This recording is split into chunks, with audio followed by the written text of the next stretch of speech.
before they did. That's what terrifies them. They thought they were keeping you in check while you were memorizing the architecture of the entire system. You smiled at their smugness because you understood how to extract value from dismissal. They thought they were ignoring you, but they were training you. Every slight, every overlook, every calculated attempt to minimize your presence was fuel, and you weren't simply absorbing it, you were transmuting it. You studied their moves like chess, not because you wanted to play, but because you planned to build a different board. That's what makes them tremble now. Not your words, not your rise, but the sickening realization that you predicted this moment while they were still pretending you didn't exist.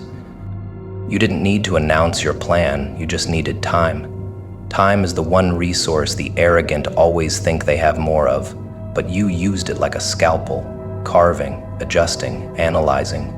And the moment reality began to shift in your favor, they thought it was coincidence. They told themselves it was chance, maybe even karma. But the deeper truth haunts them now. You knew. The trajectory of this transformation was calculated. They weren't watching a miracle, they were watching consequence. And they're terrified because they now understand your silence was never passive, it was predatory, not in cruelty, but in focus. You weren't hiding, you were setting the stage.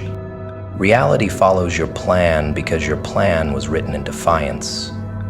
Not loud defiance, but surgical, internal, meticulous rebellion. You defied their narratives without needing to argue.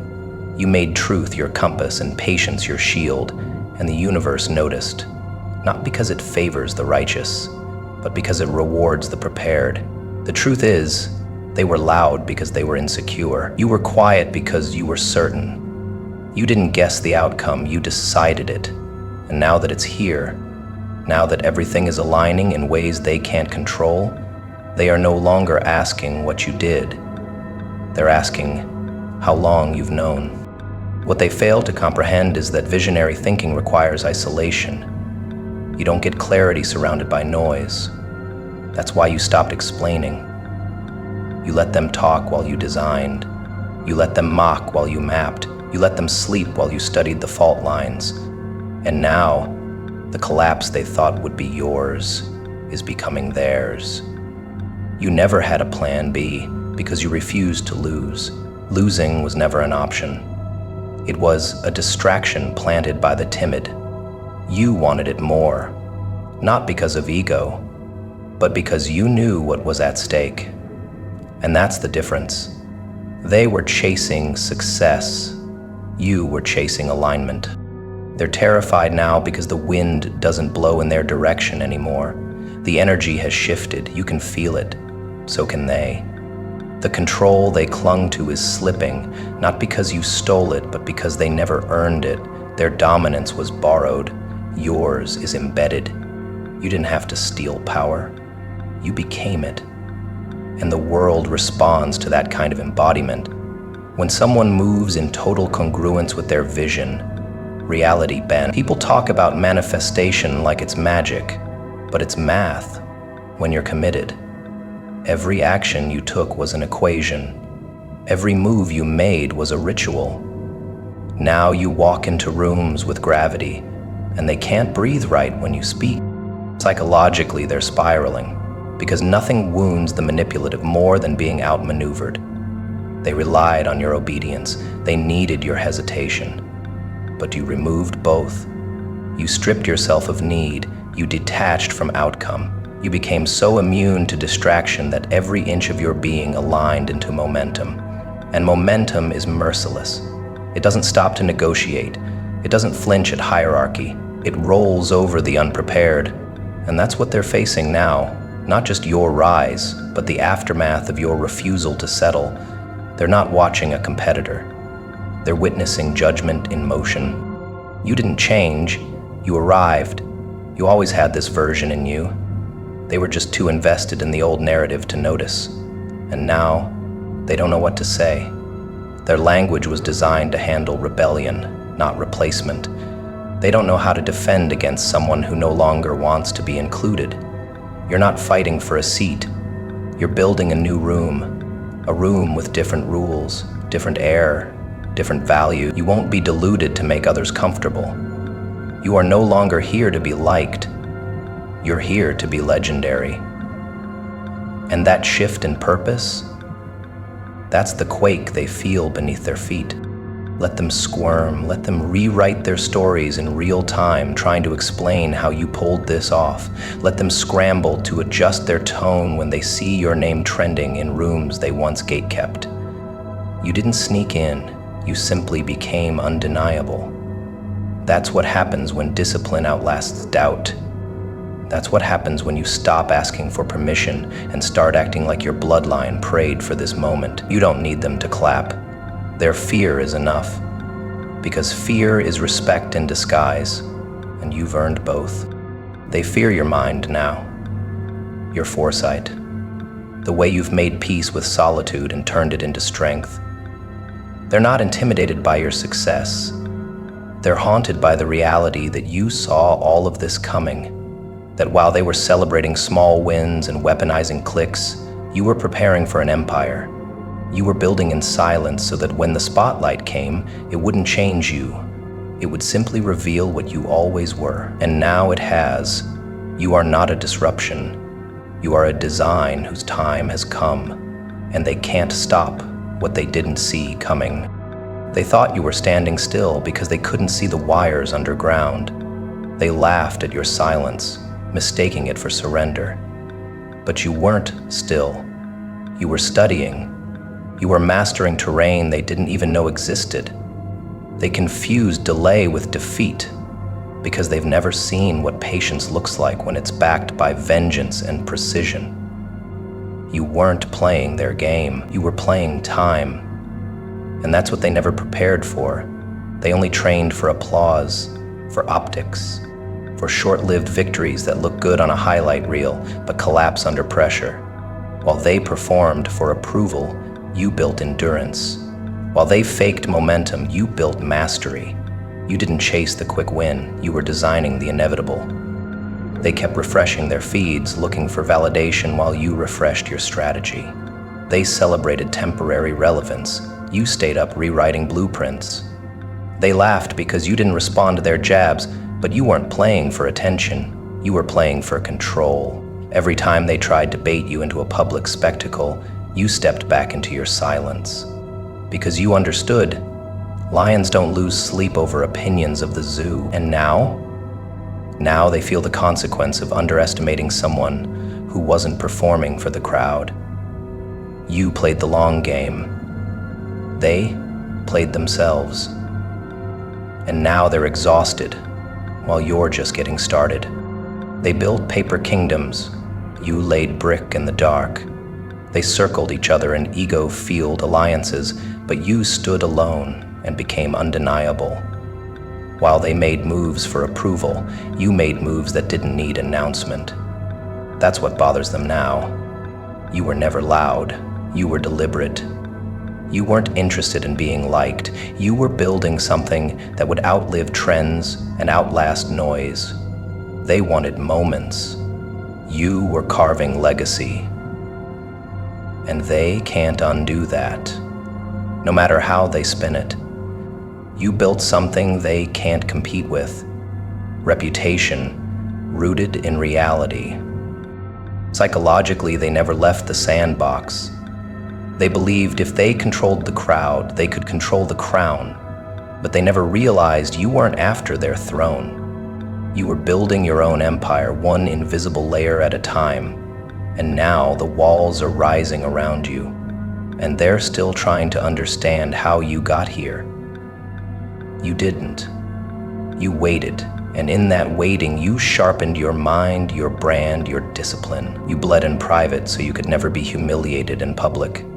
You broke in silence so you could rise without noise. They don't know how to process someone who saw every one of their games and refused to play. They played themselves every time they prioritized speed over structure, every time they chose attention over alignment. They threw themselves at opportunities they weren't built for, while you prepared for ones they couldn't even see. You didn't need shortcuts, you built stamina. And now you arrive at the same table, not rushed, not forced, but as a force. You walk in with presence, and their heads turn, not because you demanded it, but because now they realize you earned it. And they can feel the difference. Integrity doesn't need a megaphone. It just walks in and rearranges the hierarchy.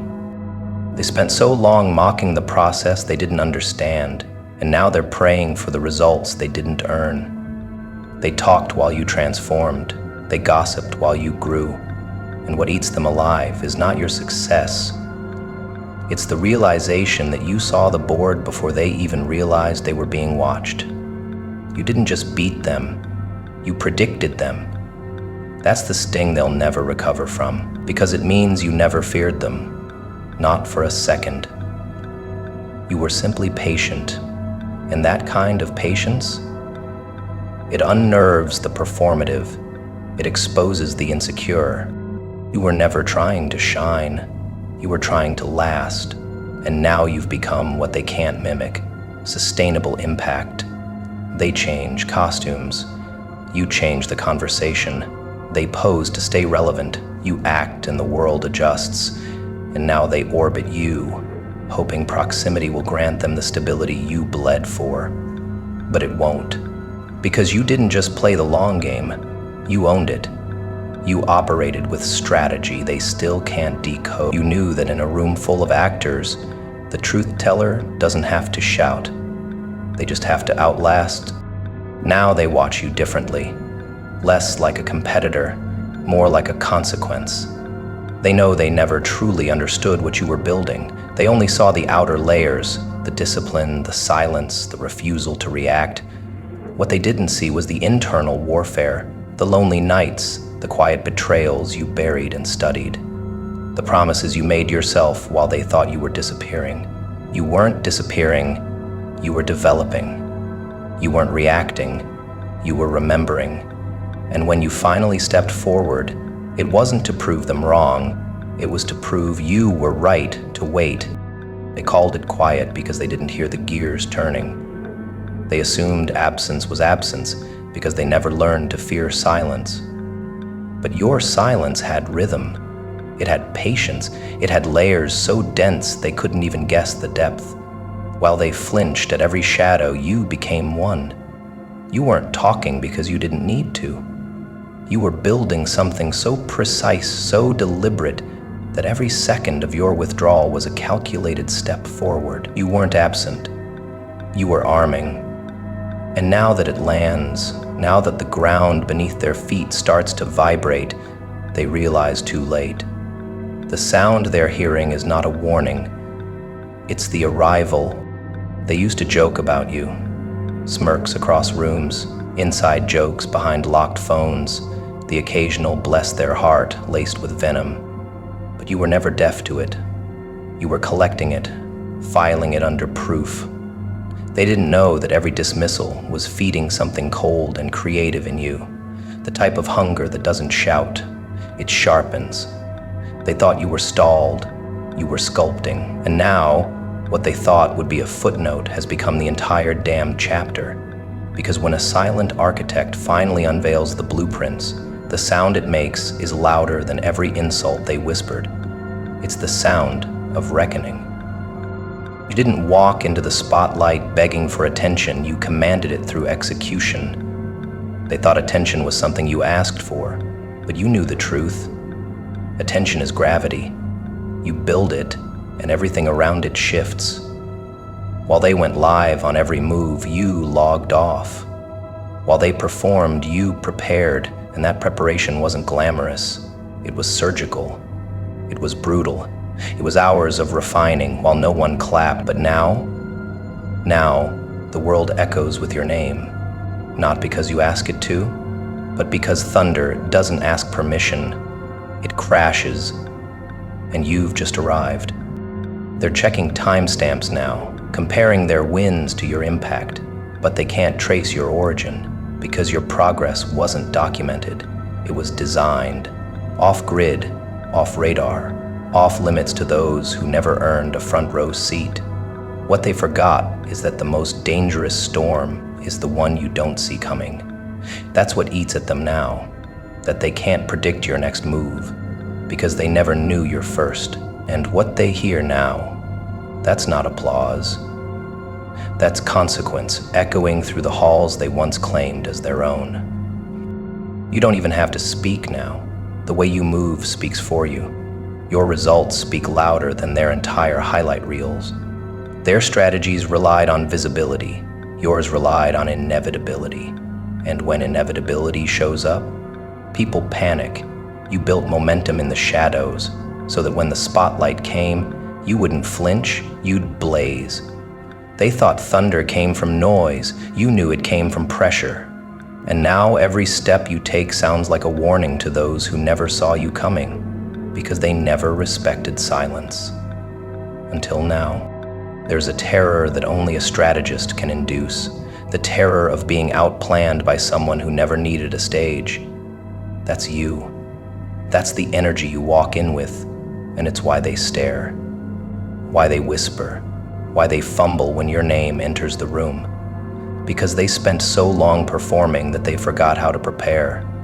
And you spent so long preparing that now every step looks like prophecy fulfilled. That's why they're terrified. You didn't just return, you landed, and the impact rewrote the pecking order. Let them keep guessing how you did it. They'll never find the footage. There's no montage, no behind the scenes. Your journey was built in stillness, in the type of solitude that makes most people unravel, but not you. You grew teeth in the silence. You buried your fears and grew armor in their place. While they threw tantrums over timing, you were timing everything. You didn't need miracles, you built momentum. And that kind of momentum, once it moves, doesn't ask who's watching. It just moves through walls. It tears through illusions. And it doesn't. Now every room you enter feels different. You don't have to demand respect. The air changes when you arrive. They remember every moment they laughed, every chance they had to listen. Too late. Your plan wasn't just good, it was inevitable. You moved like a storm forming over years. Quiet, dense, relentless. And now the thunder hits, and no one can talk over it. They aren't just surprised, they're exposed because they bet against a silence they never understood. They bet against a presence that never needed permission. The difference is this: they thought silence was surrender. You knew silence was set up. They played checkers with loud moves. You played chess with hidden traps. They don't get to recover from this, because what's landed is not just your success, it's their irrelevance. You didn't chase their world. You built one they now orbit. And when they ask how, all you have to say is, I played the long game in silence, and when my plan landed, the world shook. Because thunder doesn't need a warning, it is one. You didn't flinch when they plotted because you had already mapped their next 10 moves. You watched them try to orchestrate your fall with the smug confidence of children holding scissors to a blueprint they could never comprehend. You saw the deception before they had the courage to voice it. That's what makes you dangerous. You didn't just respond to the chaos, you anticipated it. You moved through betrayal like you were rehearsing it, not surviving it. They thought you were shocked, but you weren't hurt by the knife. You were tracking its angle, and when it landed, you didn't scream, you smiled. Because their treachery only confirmed what you already knew. They were predictable, and predictable things are easy to dismantle. They underestimated what it means to see, not with eyes, but with understanding.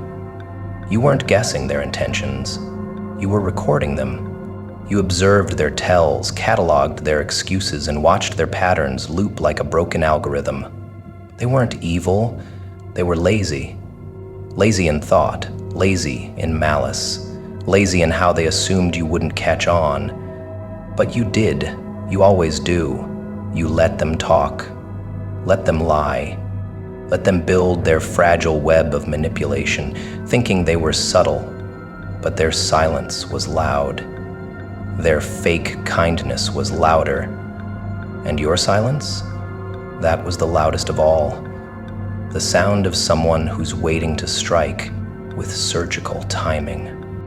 The most unsettling thing about you is that you don't need to react to prove you were right. You don't play their emotional games. You just wait. Wait for the house they built on deception to collapse. And when it does, you don't gloat. You document. Because power doesn't always roar. Sometimes it walks quietly through the wreckage of your enemy's arrogance and leaves footprints made of forewarning. They didn't believe you saw it coming because you never warned them. But why would you warn them? You were never trying to stop them. You were letting them hang themselves with their own performance. Psychologically, they're rattled because you violate their core assumption that people can't handle truth unless it's decorated. You didn't sugarcoat anything. You didn't give them the pleasure of denial. You simply knew. You knew who they were long before they took off the mask. You weren't shocked when the betrayal came. You were bored by its predictability, and now that your silence has expired and the world sees them as they truly are, their greatest fear has taken shape. Exposure in the face of someone who already calculated the aftermath. You weren't trying to be liked, you were trying to be accurate. They mistook your precision for coldness, but coldness doesn't cut like this. Coldness doesn't devour lies with grace. You didn't just see the truth, you built your world around it. And now that it's undeniable, they want to shrink your presence, rewrite the narrative, bury the timelines, but it's too late. The prophecy they ignored has become the platform you stand on. And now, their scrambling is just background noise. Static beneath the frequency of someone who saw the whole storm on the horizon and never blinked. You're not dangerous because you fight dirty. You're dangerous because you don't have to. You walk into war like it's a second language. You sit at the table with those who plotted against you, and you serve them the dish they tried to cook. Only yours is seasoned with foresight. That's why they tremble. Not because of what you did, but because of what you allowed. You allowed them to write the script of their own demise. You gave them the space to act freely. And now that the curtain falls, they finally understand. You were the director all along. They always assumed that intelligence meant being louder, faster, flashier. You proved that real genius is in restraint, that the deadliest weapon in the room is the one that never needed to be drawn. You let them believe they were safe, not out of mercy, but out of study. You were observing how far they'd go, and they went too far. They always do. Because people who think they're ahead rarely check the mirror, and when they finally did, all they saw was you, standing still, composed, and already knowing the outcome. You knew they'd fold under pressure because you built the pressure. You knew they'd reach for lies because you watched them rehearse dishonesty like a habit. You didn't accuse them. You didn't warn them. You just waited for them to act exactly as you expected. And when they did, you didn't rage. You released. That's what terrifies them now. Not your retaliation, but your detachment. You're not seeking justice. You are justice. In its purest form, quiet, informed, and final. Now they watch you speak and wonder if you're revealing or predicting. They can't tell if the speech you give is in real time or hindsight because you move with the eerie calm of someone who doesn't hope, someone who knows. And that knowing, that unnerves the guilty more than any threat, because guilt seeks loopholes. It thrives in chaos. But you're composed. Composure is lethal to manipulators. It reveals what they try to hide. And when they see you, unshaken, unbothered, and walking in full awareness, they realize they never had control, not even for a second.